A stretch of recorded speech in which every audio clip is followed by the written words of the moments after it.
Today I'm going to talk about color temperature. Much of the quality of paintings has to do with this topic, with color temperature. Each painting must have a certain balance between cool and warm colors. Color temperature necessarily has to do with complementary colors. That is, the colors that oppose each other on the color wheel. As you can see on this wheel, green opposes red, blue opposes orange, and violet opposes yellow. We are going to mix these colors in our basic color palette, but first I want to show you some paintings where this theme of opposite color temperatures can be easily seen. In this painting, you can see the color orange with green. Orange is warm and green is cool. Here, the complementary colors are red with green. Colors don't necessarily have to be directly opposite each other on the color wheel as long as one is cool and the other is warm. Here you can see violet and yellow, and again red and green, or warm and cool. Again, orange and green. You can see the green within the red or dark orange. Here,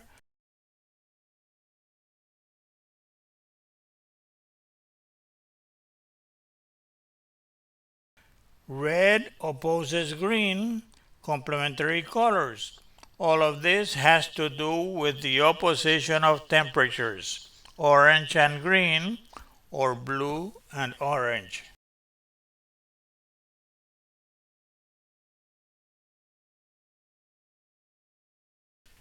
Green and yellow opposite each other on the color wheel. I'm going to show you right now how we can have these broken colors mixed together.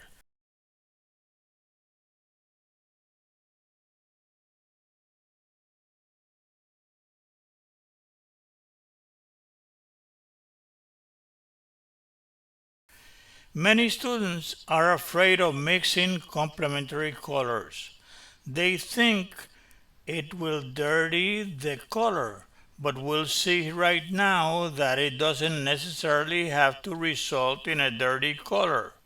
Rather, one of the two colors, either warm or cool, must prevail.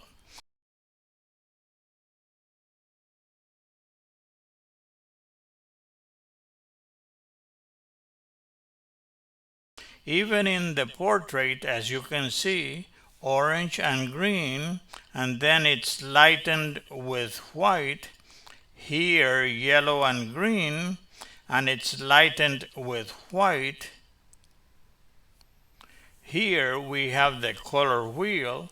It has the three primary colors, red, yellow, and blue, and then the mixture of orange between yellow and red,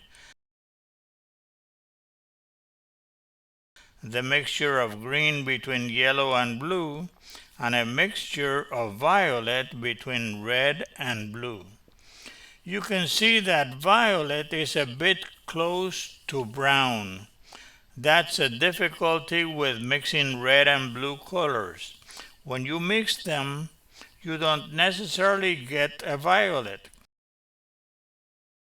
I'm lightening a primary, red.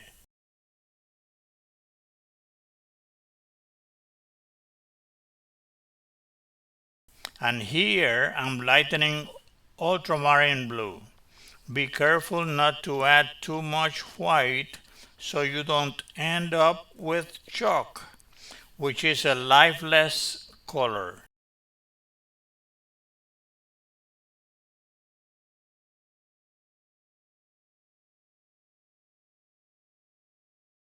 Then we lighten the cadmium yellow light. We lighten it a little bit more with white. Again, you have to be careful. That is, you have to know when to stop with the white so the mixture doesn't become chalky.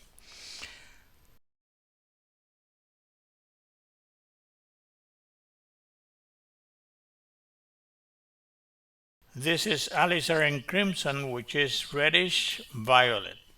We have alizarin crimson on the palette because the reality is that mixing a red and a blue doesn't result in the intense violet we get from alizarin crimson. You can see the violet more easily here when lightened with white. Notice here that we have a violet mixed from red and blue. As you can see, this mixture is cooler than the violet obtained with alizarin crimson. It's lightened with white so the resulting gray can be appreciated. These gray colors are lightened quite a bit, but we stop short of reaching a pure white, which would result in a lifeless white, that is, colorless.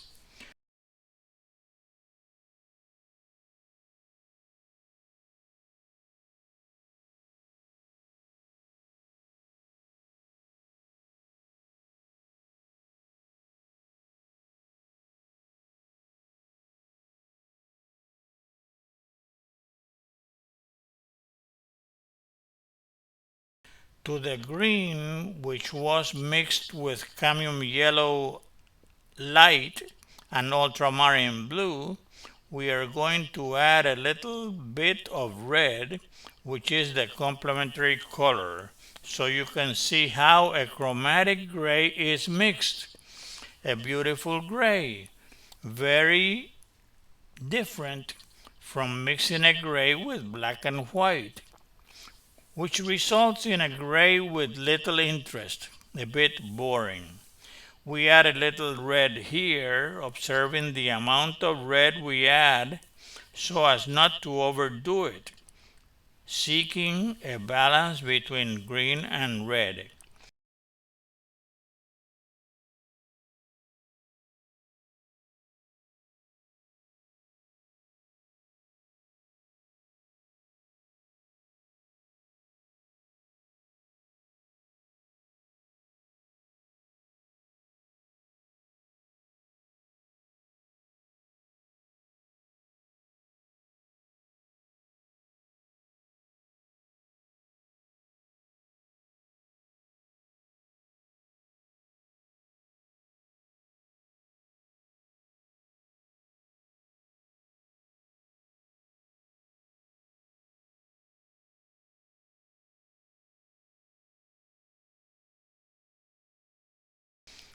There we have a grayish color on the right side where red predominates, and on the left side where green predominates. We thus obtain a range between the cool color green and the warm color red. You don't have to end up with a dirty color. If you want it a little less green, then continue mixing it with the gray below. If you want to warm it up a little more, add a little more red. I'm making these mixtures with a palette knife, but you can do them the same way with a brush. This is just an exercise to see how colors behave and to develop a certain skill in mixing grays with complementary colors.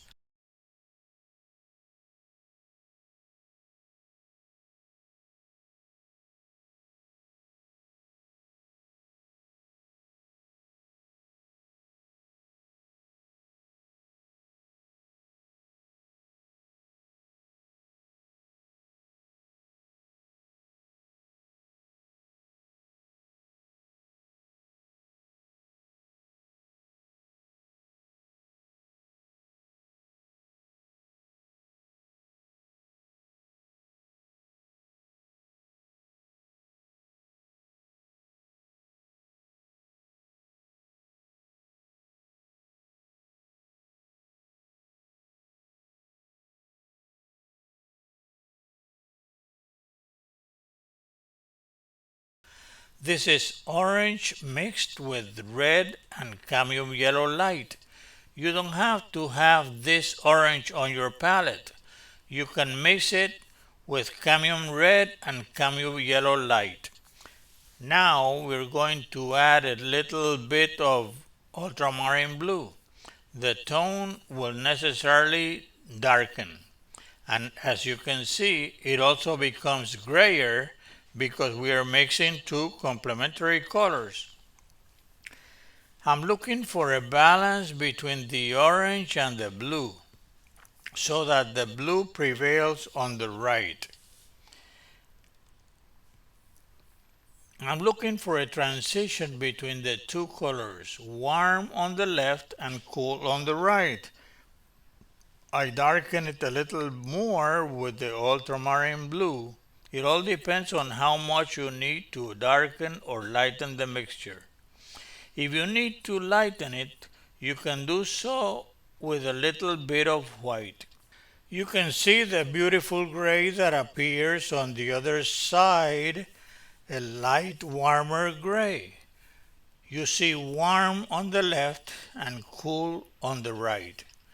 All these possibilities are present depending on the needs you have in your painting. With these exercises, you can develop your color mixing skills and see the potential of your basic palette.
This is alizarin crimson, a reddish violet that we have on our palette because it's purer than the one that we can mix with cadmium red and ultramarine blue.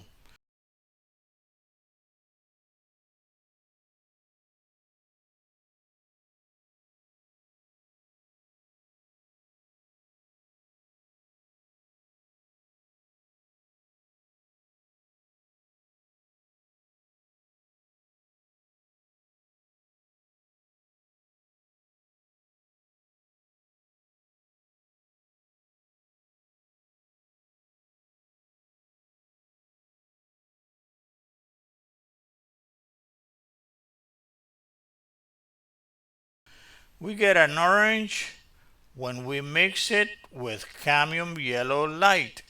Notice that we get a different orange color than the orange that is mixed with cadmium red and cadmium yellow.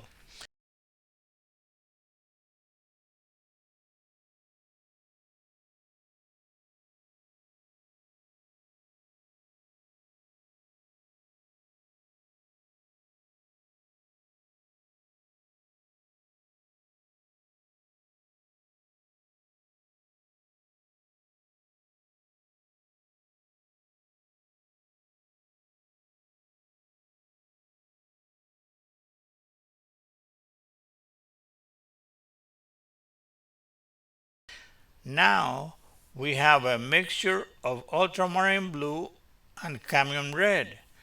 Then we mix it with yellow, and you'll see that it's quite different from the gray mixed with alizarin crimson and cadmium yellow.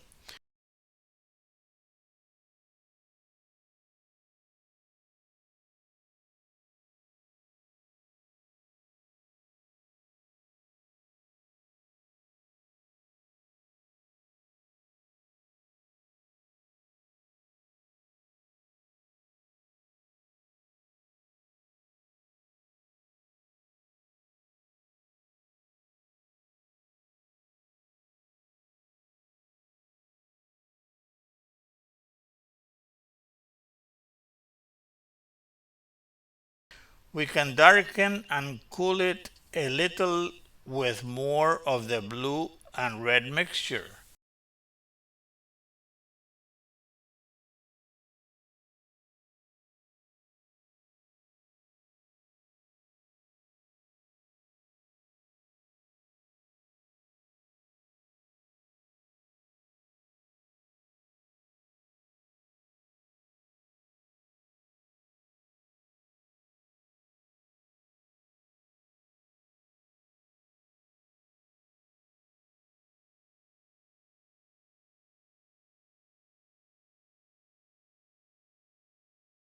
On the other side, if you want to warm it a little and lighten it at the same time, add cadmium yellow.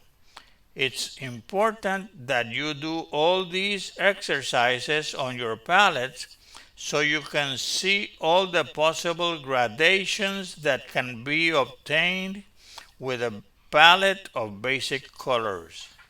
You don't have to have a ton of colors. Here I add a little more white to the cool color obtained when we added a little bit of the blue and red mixture. Now you can see that gray.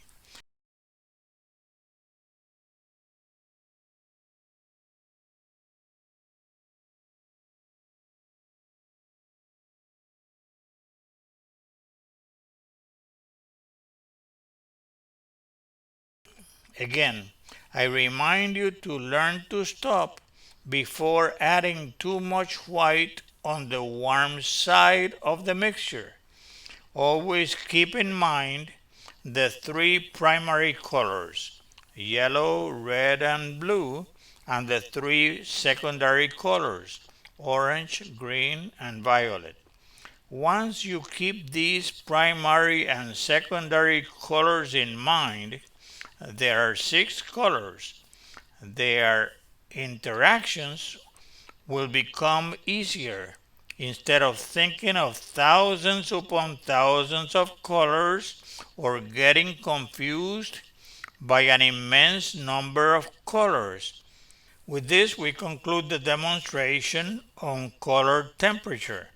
To all the students in Spain, South America, Central America, Mexico, and here in the United States, a warm hug. See you next time.